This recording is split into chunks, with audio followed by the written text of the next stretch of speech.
Hello, I'm Wendy Yang. I am one of the deputy theme leaders for the sustainability theme, and for the past year I've been leading the development of the CABBI Stable Isotope Labeling Facility. And this new facility was funded by a Directors Fund proposal that we've now renamed the Directors Fund, the Emerging Opportunities Fund. And so we're really excited to create this resource that can be used across our entire center and also looking into the future, also across the BRCs. So our pitch for the CABBI Stable Isotope Facility was that this is a facility that can really help integrate across all three of our themes. And so there's a list of the different types of research lines that we think that this facility can enable. And there's a lot of text there. You can go and read this later. But the point is to look at the symbols for our three themes, that you can see that there is integration across all three themes in some cases.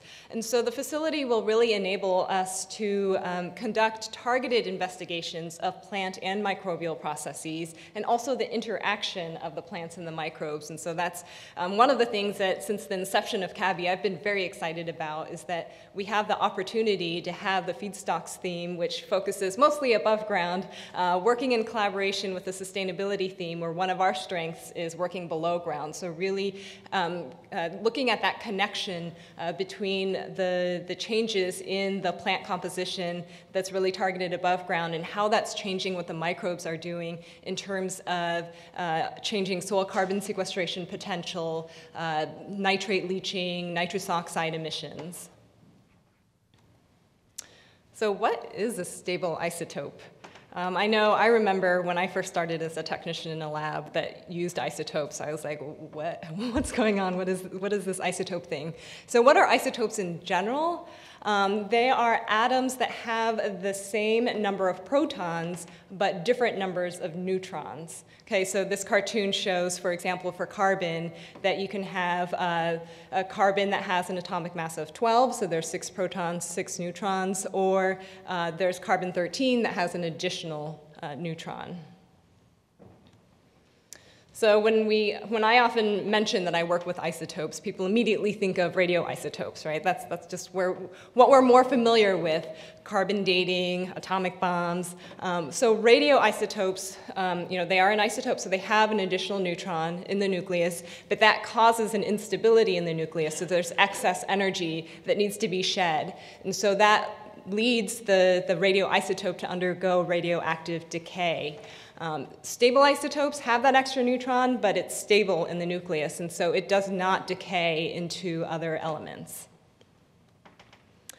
So these isotopes, because they have the same number of protons and then the same number of electrons, they have the same chemical properties. But because of that difference in mass, they can actually, in some cases, have different chemical behavior, so different mass-dependent behavior. So for example, in kinetic reactions, molecules that contain the lighter isotope tend to react faster. So this is a cute little cartoon that shows the activation energy for a particular reaction, and the lighter C12 is like, I made it, whereas the heavier C13, there's a discrimination against the heavier isotope participating in the reactions. So what we end up with is an accumulation of the heavy isotope in the substrate pool, whereas that lighter isotope tends to accumulate in the product pool. And so a lot of isotope work is what we call natural abundance isotopes. And so we're just looking at this fractionation that happens in between the heavy and the light isotopes that occurs naturally.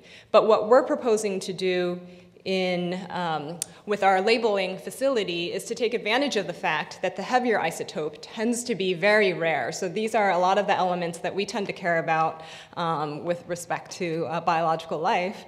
You can see that for For each of these elements, there's 1 to 3 rare isotope that tends to be the heavier one. Of course, there's always the exception to the rule, so there are some elements where it's the lighter isotope that's more rare. And one of the reasons why we don't know as much about phosphorus cycling in the environment as compared to nitrogen cycling is that phosphorus, unfortunately, does not have, well, it only has 1 stable isotope, so we don't have that light and rare, the abundant and the rare isotopes to be able to do these sorts of isotope, at least stable isotope studies. So here's an example in the sustainability theme where we're often looking at the environment where there's lots of different carbon and nitrogen cycling processes happening simultaneously. And what's easy for us to do is go in the environment and just measure pools of things, right? So how much nitrogen is in the plant biomass, how much nitrogen is in the nitrate pool in the soil. But what we're really interested in is the flux, right? So how much nitrogen is getting taken up by the plant or being denitrified by the microbes. And so, for example, what my lab uses a lot is the N15 tracer approach, where, for example, we're interested in nitrous oxide production by different processes that start out with different substrate pools. So we can add N15, the rare stable isotope, to the ammonium pool, which is the substrate for nitrification, compared to adding N15 to the nitrate pool, which is the substrate for denitrification. These are very different processes under very different controls that both lead to nitrous oxide production. And so it's really important for us to be able to partition the contribution of these different processes to nitrous oxide dynamics. And so we can use this stable isotope labeling approach to be able to do that partitioning. On the microbial side, I'm really excited that we've brought Jennifer Petridge into CABBI because one of her skills is doing stable isotope probing. And so in this case, you know, in the soil, we have a lot of microbes, and most of them are not active. And so when we do DNA extractions and we sequence to see who's there, it's hard for us to tell who are the active microbes who are functionally important, right? And so we can feed the heavy stable isotope, either C13 or O18, to the microbes, and they will incorporate that isotopic label into their DNA. And what's really neat is that because of that mass difference, we can actually, through ultracentrifuging the samples in cesium chloride, you can see in this photo that there's a really nice separation of the bands of what has the C12 versus C13. And actually, this is kind of earlier work from, you can see the citation is from 2007. Nowadays, Jennifer Petridge's group, they look at about 9 different bands of DNA. And then, you know, in this earlier work, you can see they're kind of using needles to go into those 2 bands and extract the DNA from those 2 separate bands. But when you've got 9 different bands that you're trying to separate, what ends up happening is you have a technician who is learning a lot about patients, who drips the sample out of the tube, literally drop by drop, to collect the separate bands from each other. It is excruciatingly slow process. And so what's exciting about Jennifer Petridge's group is that they have automated this process now, and they have robots to take care of that dripping process. So we don't have to test the patience of our technicians. So Jennifer Petridge has a lot of experience doing individual plant labeling with C13 labeled CO2. This is a photo of her facility located at the University of California, Berkeley.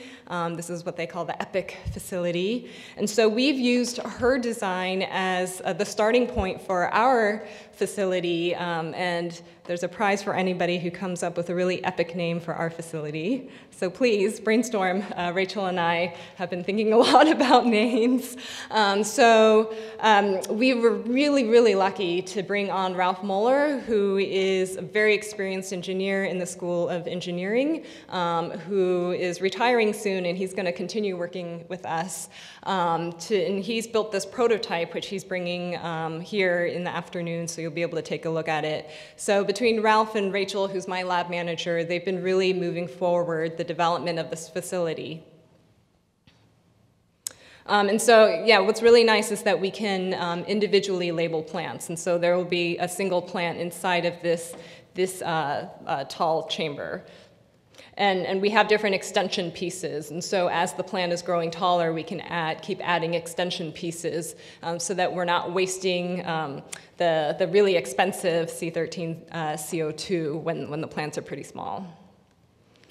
So again, come to the technology room at 2:30, between 2:30, 3:30 p.m. today to come take a look at the prototype, give us your feedback of like, well, these are the type of experiments I want to do. It'd be really nice if the chamber had a feature to do whatever, because Ralph wants to know. Ralph is really excited about engineering this chamber system. So in the near term, we are locating the facility in a greenhouse in the Illinois Natural History Survey in Research Park. You can see that this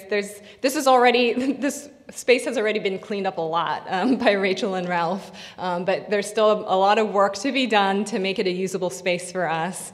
And so those of you at Illinois know that greenhouse space is hard to come by here, so we're very fortunate that Anna Fetters, our research coordinator, was very persistent in helping us explore options and find a space for us to locate this facility. In the longer term, we actually are able to use some of our phase 1 funds to purchase growth rooms for us to put, we're building 32 chambers, so we'll be able to put 8 chambers into each of the rooms so that we can use different experimental treatments. For example, if we were interested in temperature effects on lipid production in the plants and then how that's affecting the microbes in the soil, then we would be able to have the 4 different growth rooms at different temperatures. And so you can imagine, the sky's the limit in terms of what you might want to do in this facility. So I invite you to join our isotope labeling group. We've been meeting together on a monthly basis for over a year already, and I'm happy to report that we've already recruited 1 new member since the PI evaluation. So Melanie McReynolds, who's one of our new CABBI PIs, will be joining us.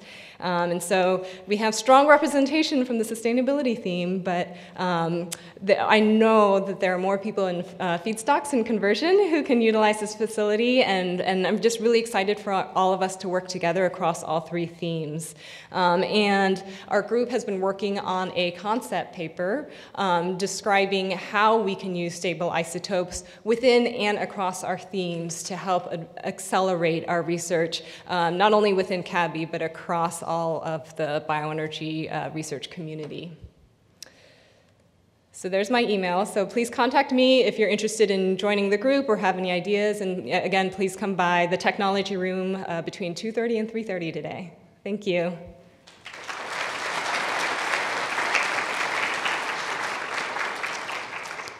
I hope this isn't too far outside of your realm, but what happens if you change the ratios of those elements? So if you start just feeding a plant or the microbes below the heaviest form of oxygen, do they have the capacity to deal with it? Do they just grow slower? And there's also potential for some interesting sort of basic science questions. If we say ROS, for example, like if we feed a highest element of oxygen, how does that stress the plant further down? Can you get some good questions from that? Right, yeah. So I'm not sure that, in my group, we do some pretty high enrichments. We've gone all the way up to this will, I guess, horrify some of you in here, that we'll do 80 atom% enrichment. So it's sometimes very high enrichment. And it doesn't seem to really phase the microbes. It's just that they have a preference, right? So just in terms of the chemical reactions, the lighter isotope tends to react faster. But it's a very slight preference. And so I don't think it necessarily... So you don't get a big buildup at all? I don't think it really stresses out the whatever organism. Okay, cool, thank you. Thanks. Hi, Bill. Yeah, thank you. Just to note that in Descent, we do the Del C13, so all the, when we can put a label in the plant material or trace what's happening when you put that material in the soil, and follow it. We can trace it with the modeling, so Oh. it's all set to be able to use your information. That's fantastic. That's really great to hear. So I really like to see that, you know, the isotope experiments that we'll be doing can be fed into our models to really tighten that measurement modeling integration that we've been working on.